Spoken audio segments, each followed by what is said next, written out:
is full of trees, canopies of trees. I hope your day is full of a canopy of trees and exotic birds and exotic fruits like coconuts and bananas and pineapples and dragon fruit. Gotta have dragon fruit and lychee. And I hope your day is full of beautiful different color frogs, like those blue frogs and tree frogs and green frogs and every type of frog there is. I'm into a frog. I like the long tongue. I was going for a rainforest intro, but then as I started unpacking the things that are in a rainforest, I realized I don't even really know what's in a rainforest, except I think like frogs, monkeys, a canopy of trees. But I want you guys to have a tropical exotic Wednesday. Things have been a little tense. I mean, were we out here with a new variant? People getting mad about masks, people getting mad about vaccines. I'm just trying to keep it light. I'm just trying to keep it positive. I have a bunch of questions from you guys. Unfortunately, I did have the vid. I had COVID. I'm vaccinated with COVID. So I am podcasting solo this week. And that is why if you came out to see me in Brea, I wasn't there because I was at home resting and recovering. So I had to cancel a lot of shows, which was a bummer, but I am back. I just tested negative. So a bitch is back. A bitch is back and I'm answering your questions. And there's a lot of questions from you guys. So buckle up. Let's do it.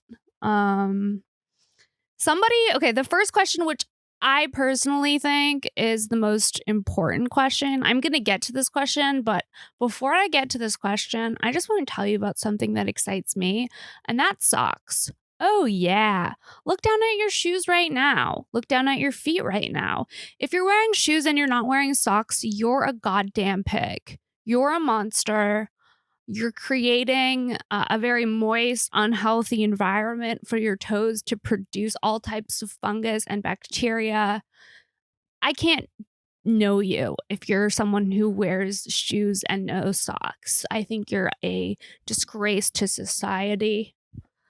I mean, this podcast started out light. Now it's getting dark, I'm bashing people who go sockless. But because there's something that is really exciting and it's a solution for all you sockless weirdos out there. Oh, yeah, socks. Oh, yeah.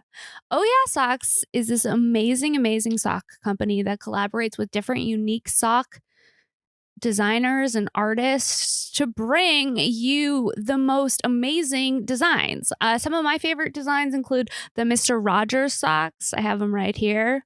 Who doesn't want to look down at their feet and see Mr. Rogers? If you're not paying, if people are not paying you to show them your feet, then you should not be showing them your feet. Feet are a very precious and now highly sexualized thing. And we need to put a stop to it, guys. Cover your toes, protect your feet with Oh Yeah socks. Head to ohyeah.com. That's 3 O's HYEAH.com.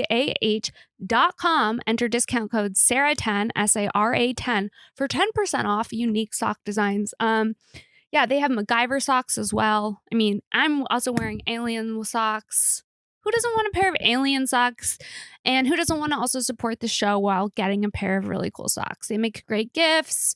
Tell your lover you care. Buy her a pair of Mr. Rogers socks. You know someone who's recovering from the Delta strain? Buy them a pair of MacGyver socks. You know someone whose feet are hideous? Buy him a pair of Brady Bunch socks. Buy him a pair of Bob Ross socks. Discount code SARA10. Oh, yeah. Okay. Let's get into this week's questions. Also, before we get into this week's questions, I know I keep teasing you guys saying I'm going to get into the questions, but then I remember stuff. For instance, if you are not following me on Instagram, now is the time to do that. Head to Princess Shenk, that's princess like normal, and then another SHENK. You can follow me there. You can see all my show dates there. If I canceled a show date and it's going to be rescheduled, you can find out about it there. Also on Twitter at Princess Shank. Subscribe to the podcast on iTunes, on Spotify, on YouTube. If you're not watching it on YouTube, I don't know why you're missing out. If you're not watching it, you wouldn't know that right now I'm wearing a Waitress dress. Why am I wearing a Waitress dress? I don't know, because I can't live in reality anymore. Reality is too intense. A bitch needed to put on a diner waitress outfit and pretend it's the 1950s. That's where I'm at. You guys want to go to a sock bop after this? Yeah, sometimes reality is too intense, so I wear fucking costumes like this waitress outfit. It's like, what can I get you, honey? Here's me. If you guys aren't watching on video, you missed me pretending to take somebody's order, which was a moment. It was a real moment. Okay, let's get into the questions. If you're enjoying the podcast, leave a review. Okay, question number 1. This one's my favorite question, so I figured, it's my solo podcast. Let's start with my favorite question. Okay. So, what is your alt milk experience? So when you say alt milk, I would assume you're going alternative milk. For all of you guys who didn't know, that's what this person's referencing. And I'm so glad that I was asked this question, because there's only one alt milk I can get behind, and that's oat milk. The rest are just wannabes. Okay. Soy, haven't seen her since 1992. If you're still drinking soy milk in 2021, there's something wrong with you. Almond is just not as good as oat. It's like a step below oat. Oat is better than regular milk. I tried regular milk recently and I was like, oh, wow, I didn't realize oat milk is the superior milk. So, the longer I'm alive, the more I'm experimenting with milks. I've tried a hazelnut, not bad. I've tried a pistachio nut milk, not bad. But my ultimate favorite, I gotta say, is oat milk. There was a time I went almond milk before I transitioned to the oat milk.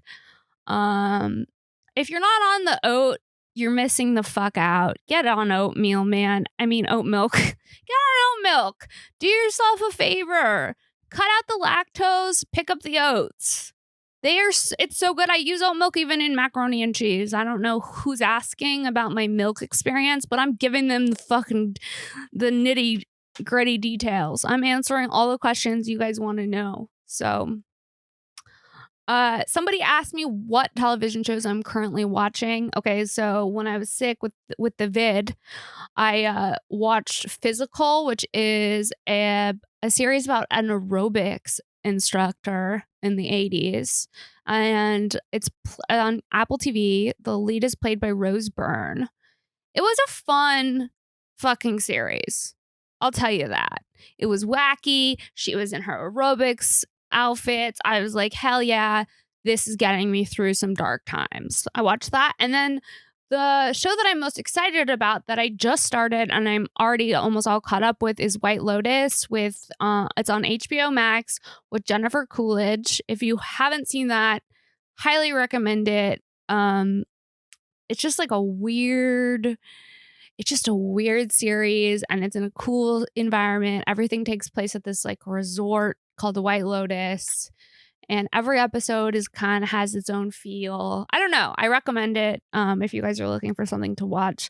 Somebody asked me what shows I'm currently watching, so I'm answering that. And then, of course, I'm waiting for, if you haven't seen Succession on HBO, that's one of my favorite shows. And that 3rd season should be coming out, I think, sometime this fall, which I'm really looking forward to that. Someone asked, when did I realize I love making people laugh? At a really young age. I remember lining up my family members and kind of like performing for them and running around in circles and like talking in accents and anything for a laugh. And I would hold my family prisoner. I'd like dance for my grandpa and like make jokes to my parents and like very performative from a really small age. So kind of my whole life. Somebody asked, is there any charity that I support Yes, the Last Prisoner Project, which is an organization that gives back to brown and black people who are locked up in jail for cannabis related crimes that white people are now making money off of. Which this is a very important cause to me as a woman in the cannabis space and someone who makes money from cannabis. I truly, truly support this organization. That's my number one cause right now. So if you guys have any extra money, check out Last Prisoner Project. It's a great way to give back and get people out of jail who are locked up for something that is now legal. Okay, somebody asked me if I've always been funny, and the answer to that is actually no. I mean, first I was fat and weird, and then I became funny. I feel like that's the order for most people, you know? Something happens to make you feel like an outcast, and then you have to get funny because otherwise you're just gonna drown. So that's my timeline. I was fat and weird, got a really great personality. Things turned around for me later in life. Um, okay. Okay, someone asked this question, which I thought was an excellent question. I've never been asked this before, and it's does having a good sense of fashion matter in comedy?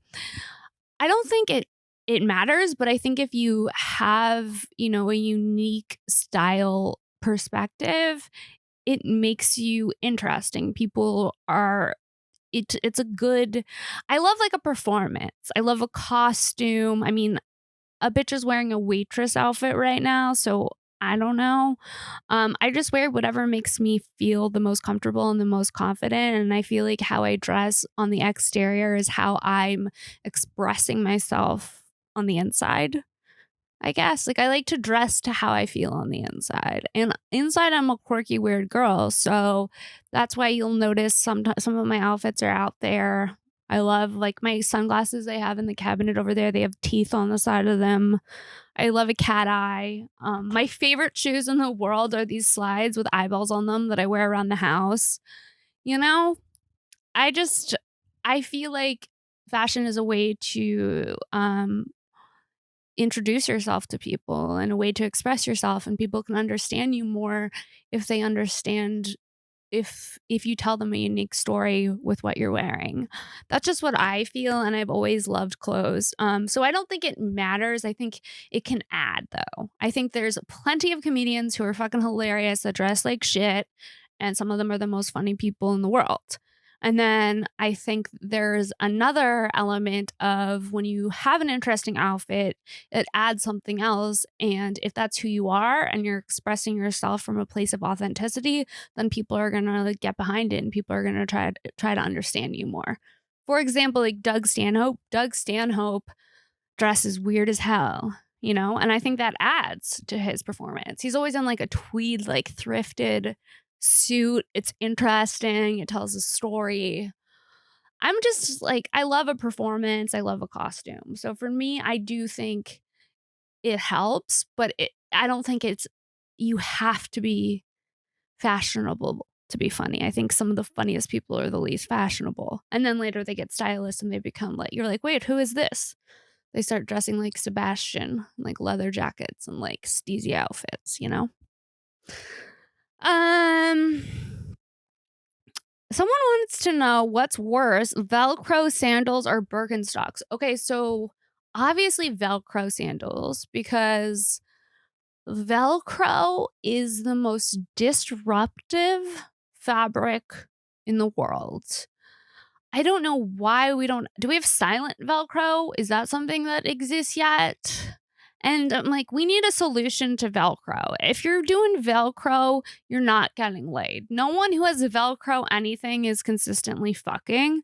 No one who consistently wears Velcro feels good about themselves in the morning when they wake up. It's that sound. It's like the most hideous sound on the planet. The sound of a piece of Velcro ripping. Like, I think that's worse than nails on a chalkboard. So for me, Velcro sandals is a hell no.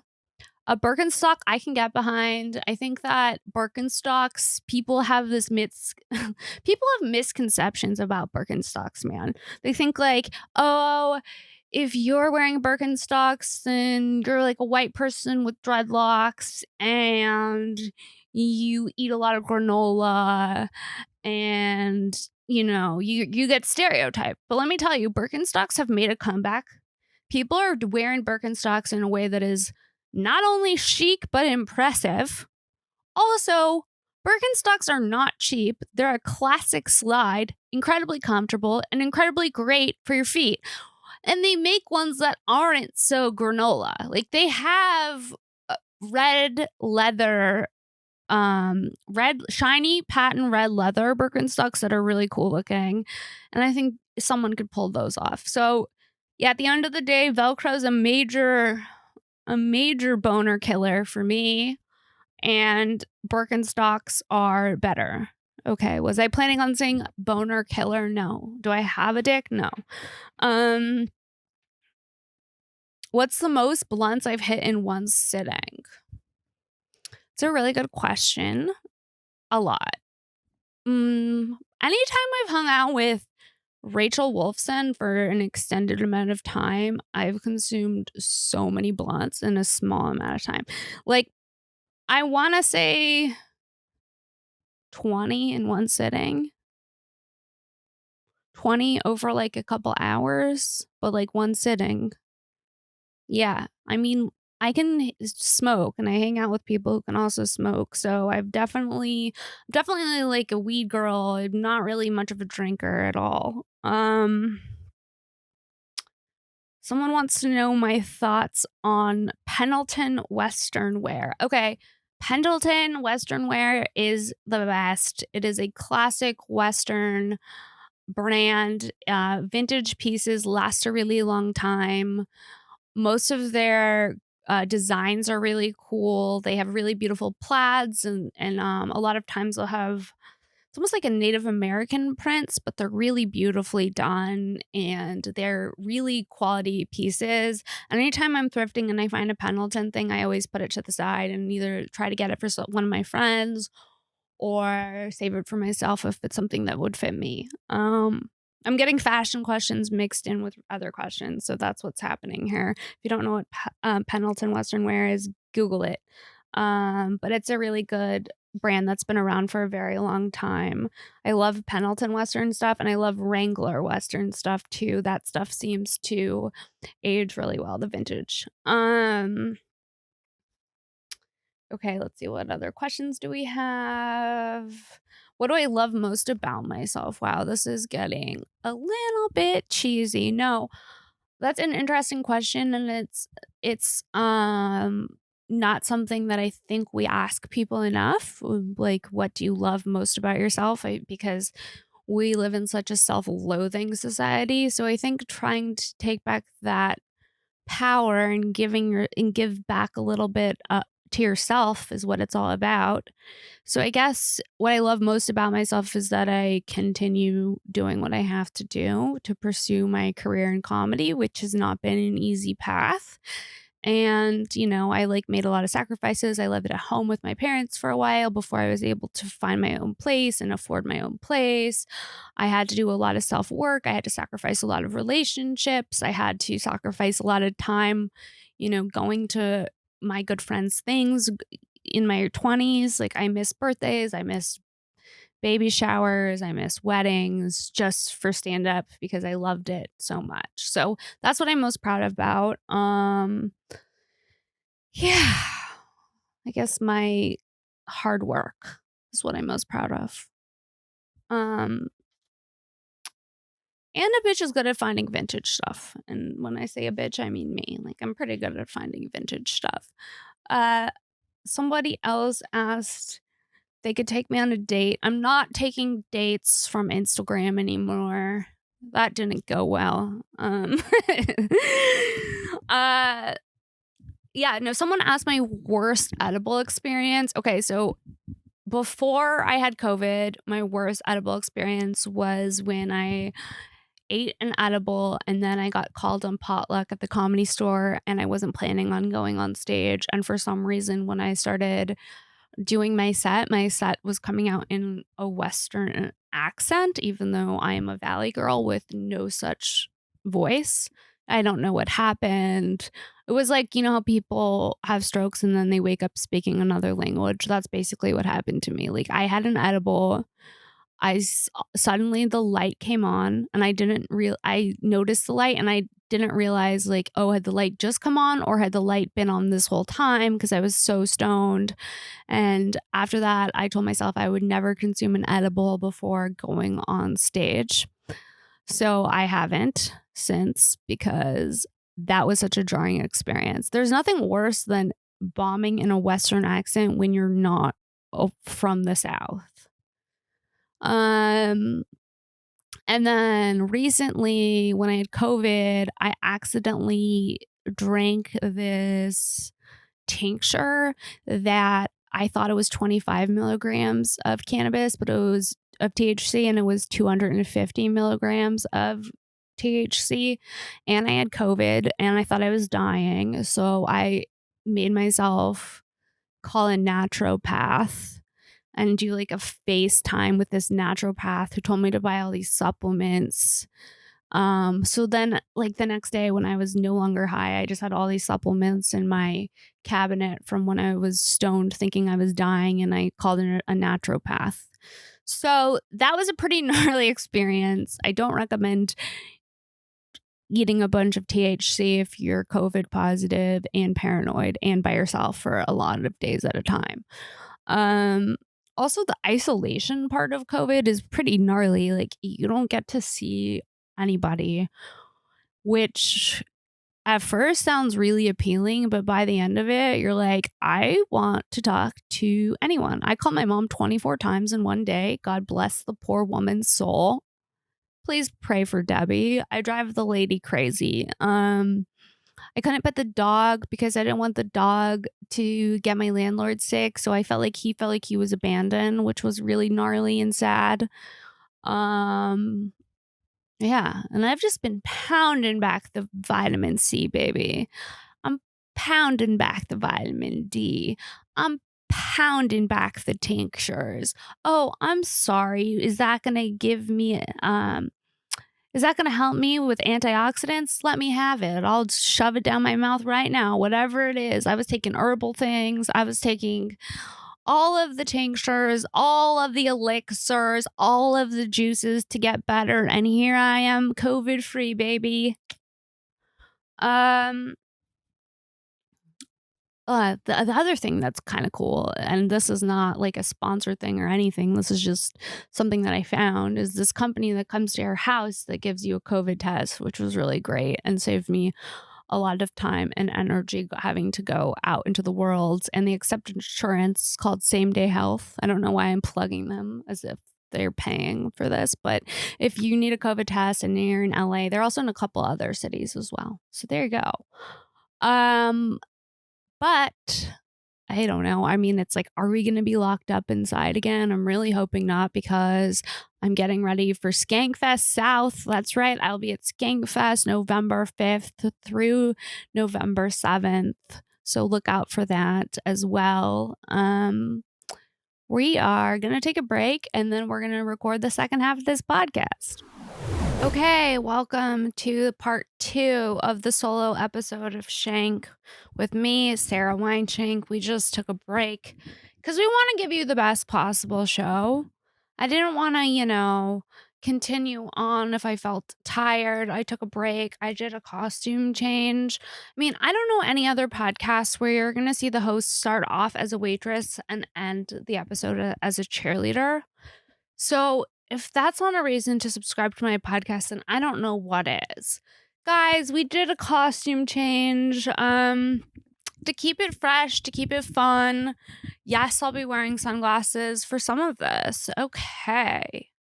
Someone someone wants to know my thoughts on food journals. Okay, so here's the thing. If I kept a food journal, I would instantly know what I was doing wrong. You know what I mean? the task of keeping a food journal to me it's too much. I don't want to have to pull out a paper and a pen every time I want to have a snack because your girl loves to have a snack. I mean, I feel like it becomes obsessive if you're writing down everything that you eat. It's like if you started writing down like everything that you eat. If I started writing down everything that I ate when I was like 5 pounds overweight, I'd be like, okay, I see the problem after 2 seconds. Like a cheeseburger, a pretzel. I love a carb, you know? Anyways, I don't know why food journals came up. I have like a list of random subjects that I thought that I would touch on. Um, Cyclists, I've had enough of them. They think that they're fucking cars. They do. They think that they're cars. They think that the world is their velodrome. Is that what it's called? The cycling rink. They think that they're cars. Have you ever been behind a cyclist that just literally continues to cycle directly in front of you and you're just seeing their ass in the crevice of their butt with the seat up it? And they're just like right in front of you with their ass out and like, no. I have a problem with cyclists. They're mentally ill. Is what I'm saying. I don't know if you have a cyclist in your life or if you are a cyclist, but they tend to be mentally ill. They tend to forget that they're on bikes and that the world doesn't revolve around them. I got stuck behind a cyclist for a very long time recently, and he was brazen. And to me, there's nothing worse than a brazen cyclist slowing down traffic. Okay? They give themselves wedgies. And the seat is intrusive. Anyone who really likes biking needs to have their head checked. Okay. I think that there should be like a handbook that they give women who have thick thighs, like how to handle having thick thighs in the summer. 101 guide. Avoid leather booths because you will get stuck to them. Nothing's worse than having thick thighs and it being a really hot summer. I'll tell you that. Okay. They should come with a manual. I also just wrote down nuts. Nuts are a great snack. I mean, the thing with nuts is people are like, yeah, you got to have good fats, you got to have nuts, but nuts are so many calories for a mediocre time. You know what I mean? Like, I will fuck with a walnut. Sure, I'll sprinkle that in some oatmeal. I will mess around with a pistachio nut, you know? Fuck it. I'll try a Brazil nut from time to time. I love a pumpkin seed. I don't know why I'm talking about nuts and seeds. Am I a squirrel? Perhaps. Let's see what else I have. Okay. Okay, this is something that actually happened. I matched online with someone, and after we matched, I noticed that he didn't have what he did for a living in his info. So I did a Google search and I found out this guy was a hand model. And so that's how my dating life is going. I matched with a hand model, and I just can't imagine what that would be like to date a hand model. I'm out, you know? The apps do nothing but disappoint me. It's like, yeah, you have nice hands, but what about the rest of you? Do I want someone whose best quality is their hands, you know? Or do I want someone who's loyal and going to show up? I don't know. Maybe I'll find a nice loyal hand model to elope with. I don't like okay, I would think I want to be a mom, but then I hear the word placenta and people just openly saying placenta and talking about even eating their placenta. And I'm like, let's dial it back, okay? The word placenta gives me the heebie jeebies. I want to be like a new age, cool, spiritual girl that gets it. But if we don't have to drop the word placenta, let's just not drop the word placenta, okay? The only interesting topics I think are sex and death. Like, you want to talk about sex or you want to talk about death? Both are pretty interesting. It's like, what happens after you die? I'm interested in that. I'm wondering who else is interested in that. I'm actually kind of obsessed with that. But yeah, like last week I was like, the only interesting subjects to talk about are sex and death. So, hate to be an animal, but we are.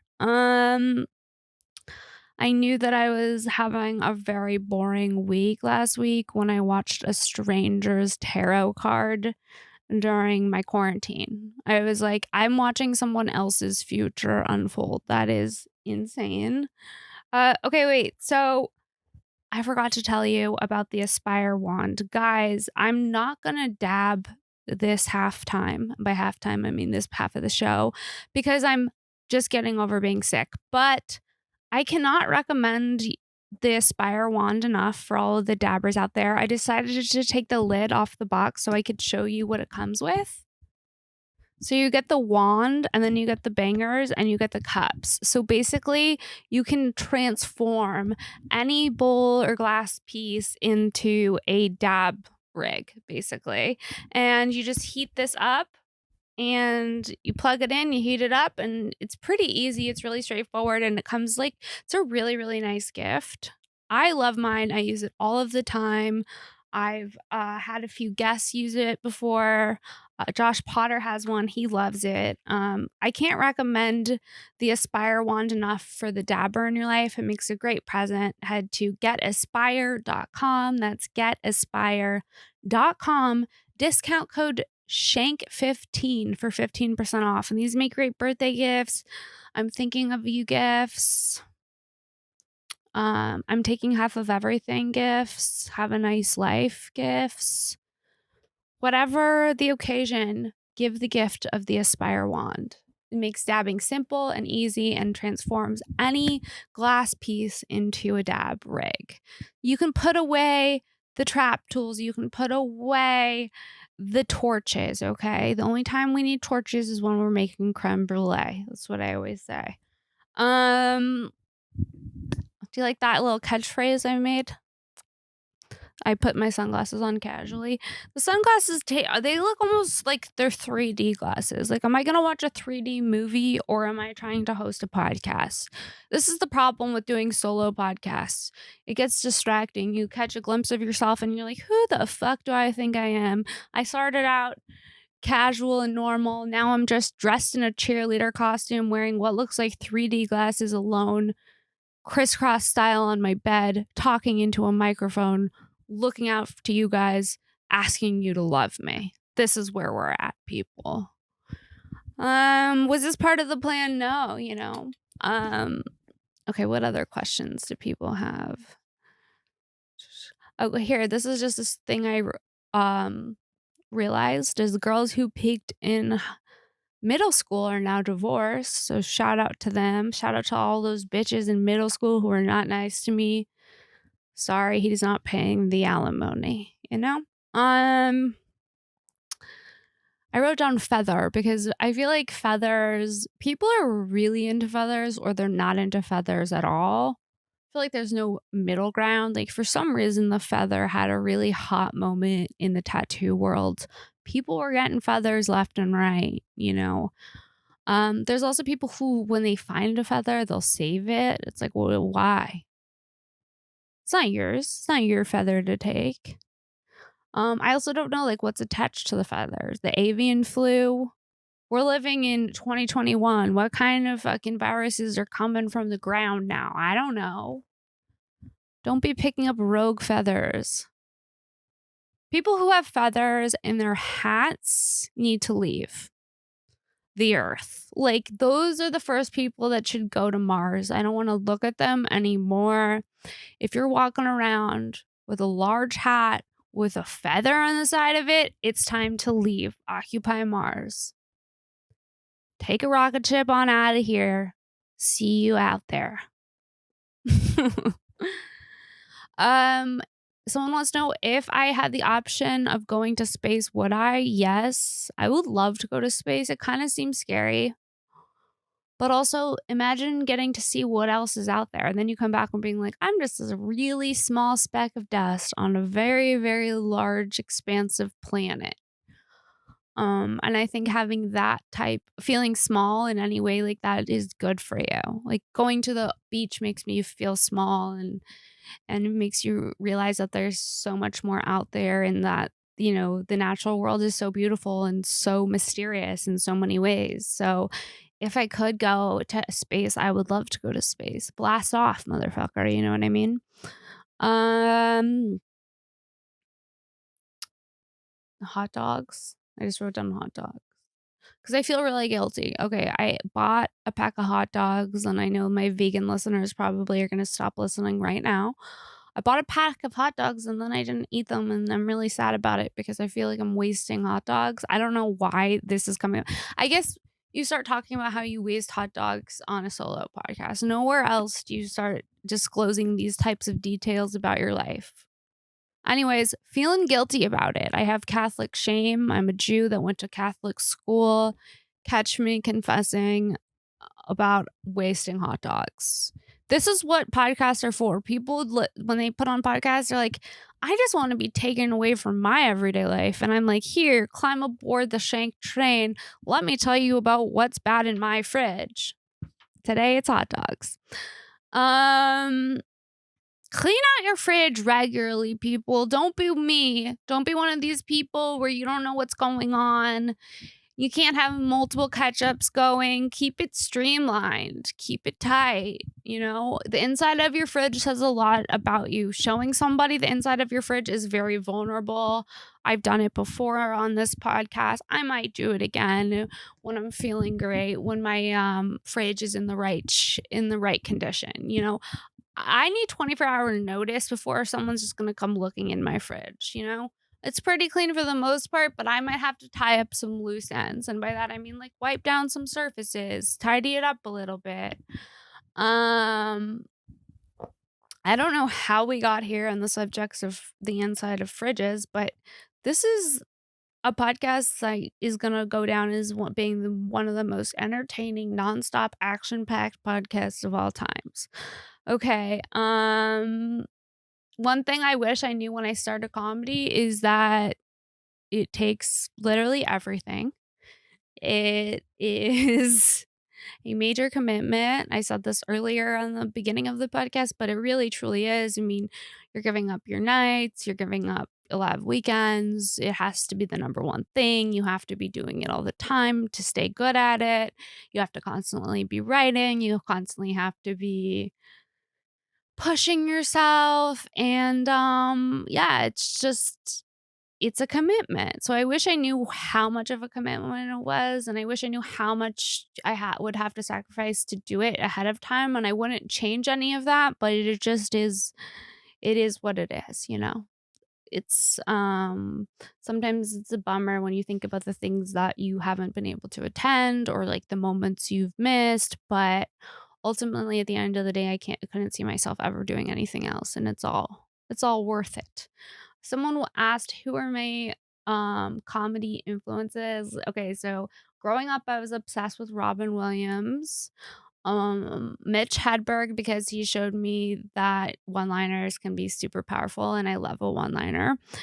Duncan Trussell, because he's an amazing psychedelic genius who I think has a really unique perspective. And I started listening to his podcast like halfway into my stand-up career, and I really, really connected with it and got a lot of really valuable like nuggets of information. And I learned about Ram Dass and different spirituality things. And in my 20s, that was really important for me to kind of search through. I had like a little Buddhist phase, or I would be really into different readings, different podcasts, really into self-care, and just finding, like shortcuts to living, I guess, and just trying to figure out like what the point of it all is. And so from listening to the Duncan podcast, I then got into Ram Dass, and then I randomly was in a bookstore and found the book Polishing the Mirror, which is Ram Dass, who's a Buddhist teacher's it's like a collection of all of his teachings basically, and its focuses on death, and it's a really interesting book. I can't recommend it enough. I don't know where I got into talking. Oh, I was talking about my influences. Okay, cool. Yeah. So Ram Dass Polishing the Mirror is a great book. Also really into another great book, if anyone who's like wondering about existential stuff, like why are we here, where are we going. The Power of Intention by Wayne Dyer is one of my favorite spiritual books as well. It just talks about the power of intention and how our thoughts create our reality, and just about how we have to choose positive thoughts, which is something I truly believe. I'm really into all of that stuff. So those are just two books that helped me get to the place that I'm at, and I feel like the place I'm at is a good place. Feel very confident in who I am, and really excited to be sharing my life on the internet with strangers. Every day is a new adventure. um, the piano. Anyone who knows me knows that I did finance a piano, which I can only sort of play, which now resides in my kitchen because I ran out of space for it. It's a keyboard to be precise. It is a weighted keyboard, which is in my kitchen, and I will master it. And when I do, I will have a fucking live recital, and all my fans will come out and be like, the Shank special and recital. I don't know. Unless that's just like a fleeting COVID idea, post-COVID idea. Cyclists, fuck 'em. The thighs, yes, guidebook. Okay, cat. I felt like a cat when I was in isolation. I was like, this is what it feels like to be a cat. You're like, I don't need anybody and nobody touch me. That's how I felt when I was in quarantine. So I had big cat energy. Favorite rapper? This is a great question. Favorite rapper? I'm gonna go Tupac because I'm an LA bitch. Um, but it's hard because there's so many great rappers. But Tupac is number one. Tupac, Biggie. I like Drake. I like Kendrick. I like why can't I think of him? I can't think. Kendrick. I already said that. Future. I like Future. I was like, I know I'm gonna remember at the last second, and I did. Future. Future has some good fucking songs, and so those are my top: Drake, Kendrick, Future, Tupac, Biggie. That's pretty good. 5. Snoop, I guess Dre, Nicki Minaj. I don't know. And those are my favorite rappers. Someone wants to know my favorite cartoon. I'm going Rugrats. That's a classic. If you're a 90s kid who had Nickelodeon, you get it. Rugrats, I loved. I also loved Ren and Snippy. I also loved Rocko's Modern Life. I also loved Daria, Daria might be my favorite because it was the first cartoon. So if you don't know what Daria was or is, it was a spin-off series from Beavis and Butthead that Mike Judge did. And it was like this sarcastic, sardonic girl who had like very dry voice, and her perspective was it was very sarcastic, and she was highly intelligent and kind of like smarter than everybody, and she was oddly mature for her age, and her perspective was so unique, and she was always in like a Doc Marten boot. And if you don't know who Daria is, Google it. Anyways, but so then she got her own spin-off series on MTV, and it truly was, to me, it was the first time that I saw a female character depicted in a way that I could relate to. It was Daria, and I start crying. It was the most important cartoon of my generation. No, I do feel though that Daria was really an amazing cartoon because it was truly the first time you got to see like a sarcastic girl in a cartoon. which was so exciting for me because I really related to her in so many ways, like especially in high school, like feeling like an outcast. What I'm saying is there's a little bit of Daria inside of me and all of us probably. Okay, guys, I think I'm gonna wrap up this podcast, the solo pod. I can't thank you guys enough for continuing to support the show, for subscribing, for telling your friends about the show, for being with me through my fashion journey from, the beginning of this episode where I started out dressed as a cheerleader to the end of this episode where the beginning where I started out as a waitress to the end where I ended up as a cheerleader. My brain's jumbled. I don't know what to tell you guys. Thank you so much for tuning in to another episode of Shank. Check out Ispire, getispire.com, Shank15 for 15% off your dab wand. It's the perfect dabbing solution. Also, guys, make sure to check out Oh Yeah Socks. Head to ohyeah.com. That's 3 O's, HYEAH.com. Discount code Sara10 for 10% off all socks. Make sure to follow me on Instagram and Twitter at Princess Shank. That's princess like normal and then another SHENK. If you're enjoying the podcast, leave a review. If you're wanting to hear specific guests on the podcast, let me know on Twitter. If you want fashion advice, always let me know. Guys, I can't thank you enough for listening to another episode of Shank. I hope you enjoy the rest of your Wednesday. Stay positive. Write down things that you're grateful for. Try to find silver linings in every day because listen, honey, we can't control the variance. We can just control the now. Am I a poet? Am I philosophical? Maybe. Do you guys love it? Hell yeah. Bye. Happy Wednesday.